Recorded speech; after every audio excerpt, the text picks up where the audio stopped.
Welcome to rhythm of learning. അന്താരാഷ്ട്ര സംഘടനകൾ എന്ന് പറയുന്ന ടോപ്പിക്കിൽ ഇന്ന് നമ്മൾ കോമൺവെൽത്ത് എന്ന് പറയുന്ന സംഘടനയെ കുറിച്ചാണ് പഠിക്കണം. എന്താ കോമൺവെൽത്ത് എന്ന് പറയുന്ന സംഘടന എന്ന് പറഞ്ഞ അർത്ഥം? ബ്രിട്ടന്റെ കോളനികളായിരുന്ന രാജ്യങ്ങളുടെ ഒരു കൂട്ടായ്മയ്ക്ക് വിളിക്കുന്ന പേരാണ് എന്തെന്ന് പറഞ്ഞ കോമൺവെൽത്ത് എന്ന് പറഞ്ഞ. അപ്പൊ പണ്ട് കാലത്ത് ബ്രിട്ടന്റെ കോളനികളായിരുന്ന രാജ്യങ്ങളുടെ ഓർഗനൈസേഷനെ അല്ലെങ്കിൽ സംഘടനയെ വിളിക്കുന്നു എന്ത്? കോമൺവെൽത്ത് എന്ന് പറഞ്ഞ. അങ്ങനെ ബ്രിട്ടന്റെ കോളനികളായിരുന്ന സ്വയംഭരണ അധികാരമുള്ള കുറച്ച് രാജ്യങ്ങളിലെ തലവന്മാർ കൂടിച്ചേർന്ന് ഒരു മീറ്റിംഗ് നടന്നു.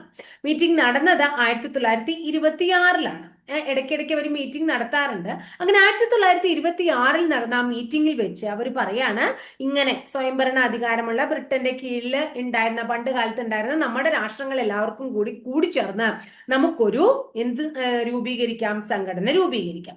അങ്ങനെ 1926 നടന്ന ഇംപീരിയൽ സമ്മേളനമാണ് കോമൺവെൽത്ത് എന്ന് പറയുന്ന സംഘടന രൂപീകരിക്കാൻ കാരണം. അപ്പൊ കോമൺവെൽത്ത് എന്ന് പറയുന്ന സംഘടനയുടെ രൂപീകരണത്തിന് കാരണമായ സമ്മേളനം 1926 ഇംപീരിയൽ സമ്മേളനം എന്ന് പറയും.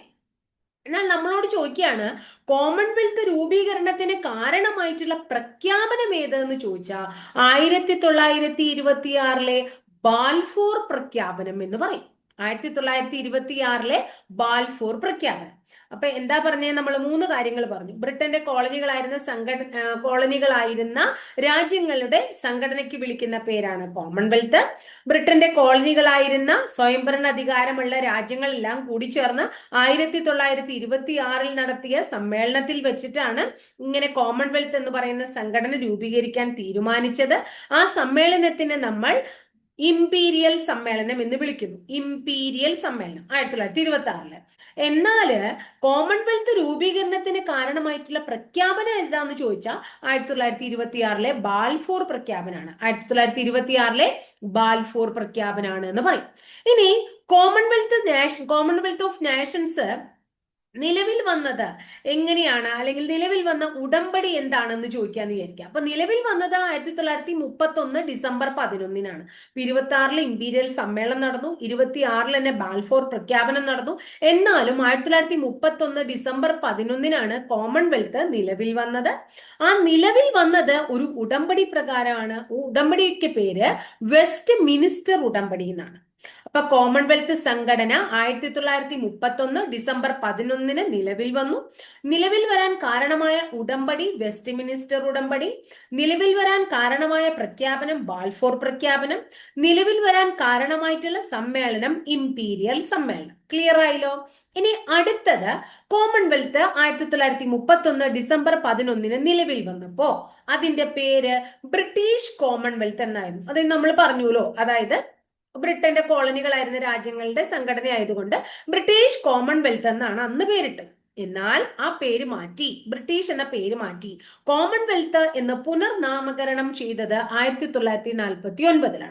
അപ്പൊ ബ്രിട്ടീഷ് കോമൺവെൽത്ത് എന്ന പേരിൽ ഉണ്ടായിരുന്ന ഈ സംഘടന കോമൺവെൽത്ത് എന്ന പേരിലായി മാറി വർഷം 1949 എന്ന് ഓർക്കണം. ഇനി അടുത്തത്, കോമൺവെൽത്തിന് സ്വന്തമായിട്ടൊരു ഹെഡ്ക്വാർട്ടേഴ്സ് ഉണ്ട്. ഹെഡ്ക്വാർട്ടേഴ്സ് ലണ്ടനിലാണ്. ലണ്ടനിലെ മാൾബറോ ഹൗസ് ആണ് കോമൺവെൽത്തിന്റെ ആസ്ഥാനം. ലണ്ടനിലെ മാൾബറോ ഹൗസ് ആണ് കോമൺവെൽത്തിന്റെ ആസ്ഥാനം. കോമൺവെൽത്തിന് ഔദ്യോഗിക ഭാഷയുണ്ട്, ഒഫീഷ്യൽ ലാംഗ്വേജ് ഉണ്ട്. എന്താണ് ഒഫീഷ്യൽ ലാംഗ്വേജ്? ഇംഗ്ലീഷ് ആണ് കോമൺവെൽത്തിന്റെ ഒഫീഷ്യൽ ലാംഗ്വേജ് എന്ന് ഓർക്കുക. ഇനി കോമൺവെൽത്ത് ഡേ ഉണ്ട്.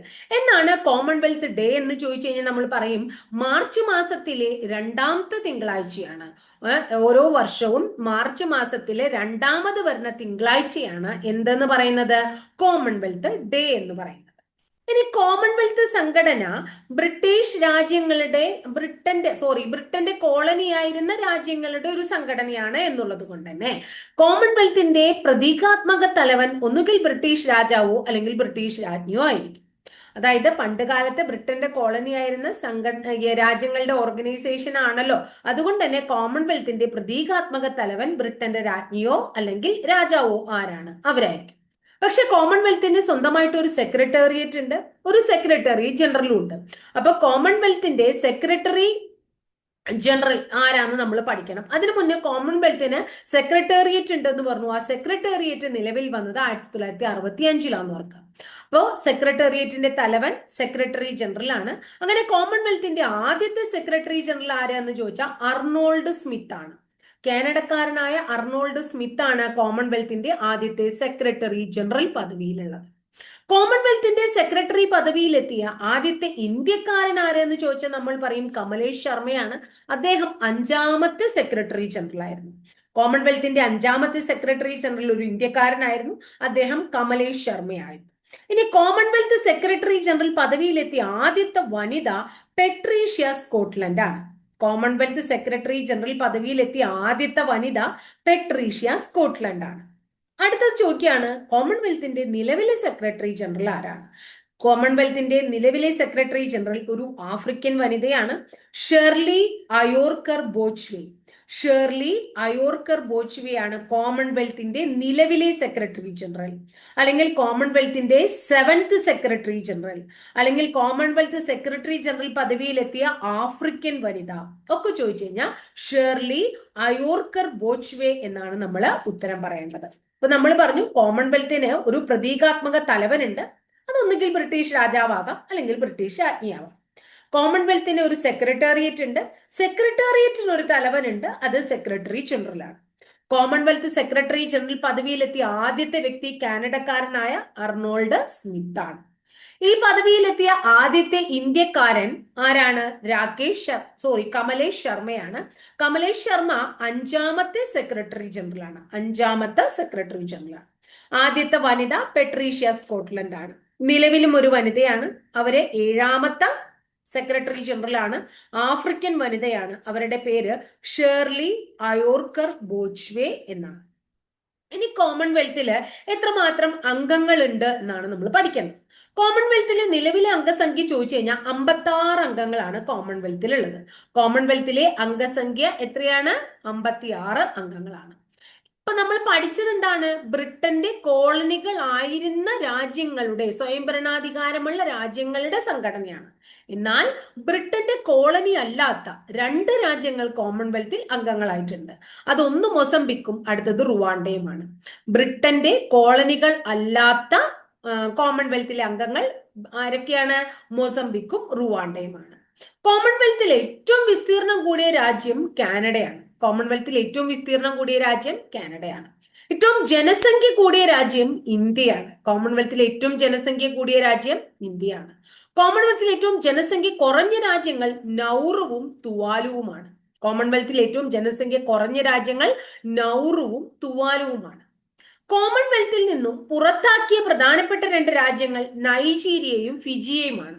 കോമൺവെൽത്തിൽ നിന്നും പുറത്താക്കപ്പെട്ടത് ആദ്യം 95-ൽ നൈജീരിയയാണ്, രണ്ടാമത് 2006-ൽ ഫിജിയാണ്. 1995-ൽ നൈജീരിയ, 2006-ൽ ഫിജി എന്നിവ കോമൺവെൽത്തിൽ നിന്നും പുറത്താക്കപ്പെട്ട രാജ്യങ്ങളാണ്.